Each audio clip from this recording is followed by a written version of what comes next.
ערב שבת קודש, פרשת שמות, תשפ"ה. השיעור is לעילוי נשמתה הטהורה של מרת לאה בת וירג'ני מהדב עליה שלום. רוח השם תניחנה בגן עדן, אמן. In this week's parasha, we are reading about the birth of Moshe.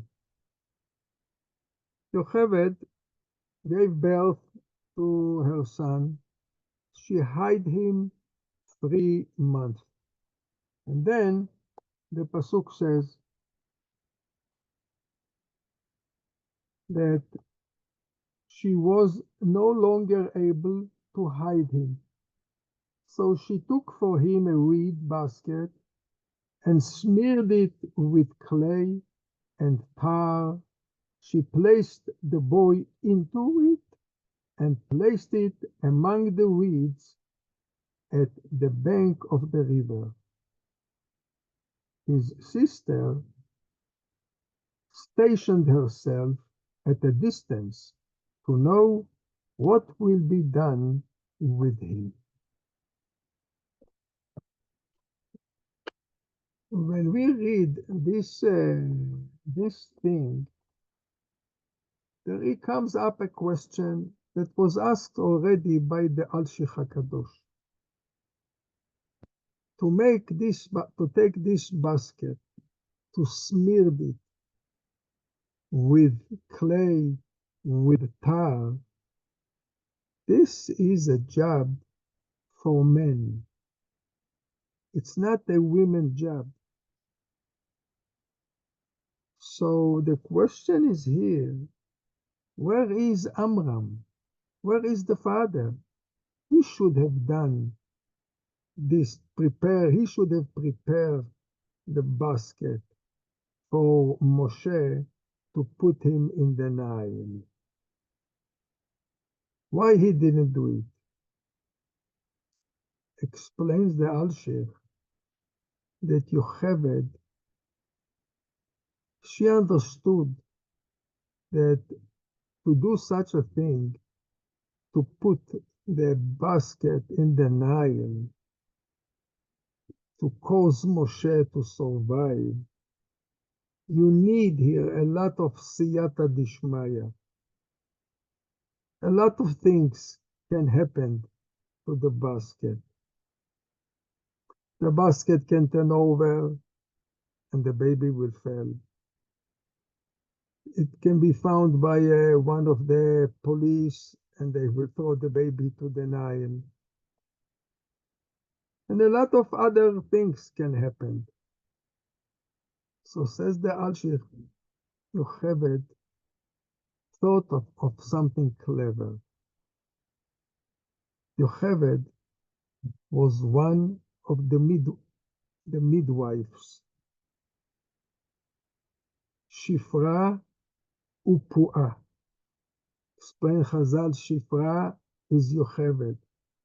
Puah is Miriam. Both of them were the midwives that helped the Jewish women to give birth. Shifra, why she's called Shifra? So says the Gemara, one of the explanation is שהייתה משפרת את הוולד. She used to put her hands on the baby to help him with her hands all the time. And Puah, she used to sing to the baby and to do for him all kinds of noises with her mouth. From the word Puah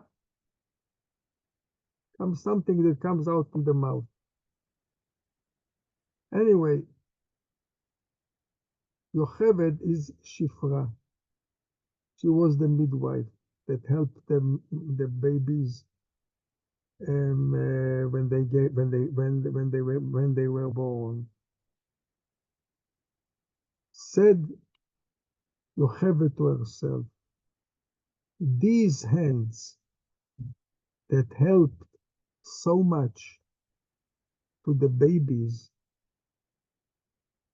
they have a lot of merits. So therefore, I want with these hands that I use to help a lot of babies, I want to use these hands to help my private son. And therefore, she did it, and she didn't let Amram to do it. And Puah, that she used her mouth to sing to the babies, to talk to them, she was the one that stood to watch what will be with the baby, and she will be the one that will speak with this mouth, with the mouth that helped the babies. She will speak to the daughter of Paro to bring her somebody that will be able to, a woman that will be able to nurse the baby.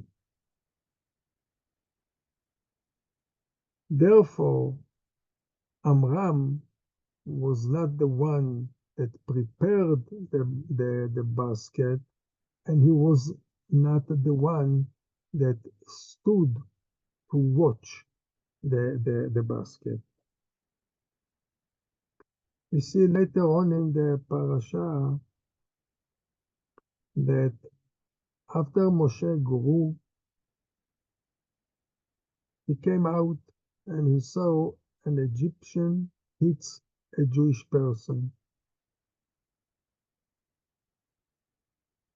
The pasuk says, "Vayifen kovacho, vayar ki ein ish, vayach et hamitzri vayitmanehu b'chol." He turned this way and that, and saw that there was no man. So he struck down the Egyptian and hid him in the sand.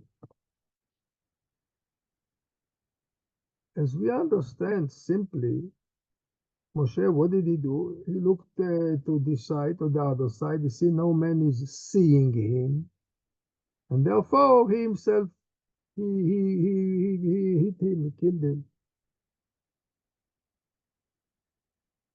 But I would like to represent an explanation that I saw once in the book Bina Leitim that was written by Azaria Fijo. He was a rabbi in Italy, in the city of Pisa. He lived around 600 years ago. And he says that it's difficult to say that Moshe, that grew in the palace of Paro, he had the mind of a slave, that he is worried when he sees an Egyptian hits a Jew. He grew in the house of Paro. He was a brave person. So therefore he says that Vayifen ko v'cho vayar ki ein ish means to say, not there was no people there. There were a lot of people in the area. What he turned for another thing. He turned to see if somebody is waking up or standing up to help the Jew, to save him from the Egyptian. And then, when he saw ki ein ish, no one is behaving like an ish that comes to help, So he helped. In other words, he fulfilled what is written close to it in the Mishnah in Masechet Avot. במקום שאין אנשים, היה איש. You will become the ish. This, what Moshe did, could be that this was inherited to him through the daughter of Paro. When she opened the basket and she saw the baby, she didn't throw him to the Nile. Could be she didn't agree with this decree to kill babies. Especially that she, as the Chazal are saying, that when Vateret Bat Paro lirchotz al hayor, she went to the Nile, says that she went to dip and to remove all the avodah zarah that she used to worship till now, and she converted. This was a dipping of a conversion, and she says, no one helps Jewish babies. I will be the one to help. I will be maybe the first to help. And Moshe would be, he learned from her also this way of behavior. במקום שאין ish, you will become the ish. I want to wish everyone a Shabbat Shalom. Mitzvah Hashem. We'll meet next week.